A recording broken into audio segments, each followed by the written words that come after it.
A few months ago, the UK government advised that all employees who could work from home should now work from home.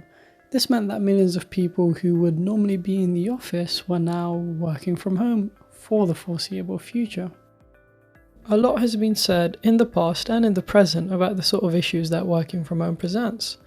Now, from the outside, working from home might seem like a bit of a fantasy. Why wouldn't you want to work from home? But there are some very serious issues that people who often work from home will tell you about. They'll tell you about the lack of social contact that they get, the lack of fresh air that they'd usually get in their commute, or even the reduction in the number of steps that they take in a day. But there is actually a more fundamental psychological issue which makes working from home really difficult, and it has to do with our habits. Habits are an essential part of our lives. In fact, if you really think about your day, you realize that it is mostly just a series of habits, and these are very important. Without habits, our brain would have to meticulously calculate every single decision, and that takes a lot of time, and more importantly, it takes a lot of energy, which is a scarce resource.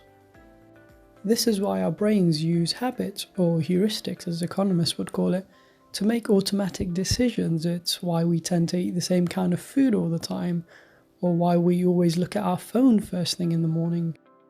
However, all these habits need a stimulus or a trigger, something to tell our brains which habit it needs to activate right now. Now, while there are many types of stimulus or triggers, the most common type is location. A good example of this is the gym.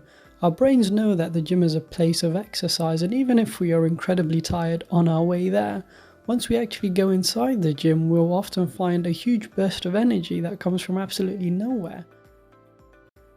This is where working from home now comes into the picture. You see, for most of human history, the home has been a place where we get away from the outside world and all the responsibilities that come with it.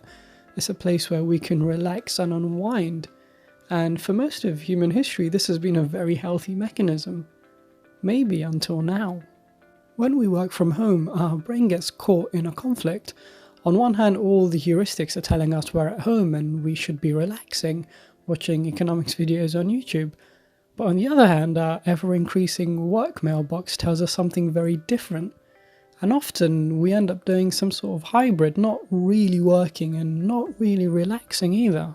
This issue doesn't exist in the office, of course. Our brain knows that it's a place of work, and it activates all the right habits to help us succeed.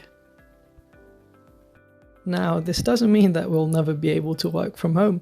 In fact, if there's anything that recent breakthroughs in neuroplasticity has shown, is that the brain is constantly changing, always adapting to our environment.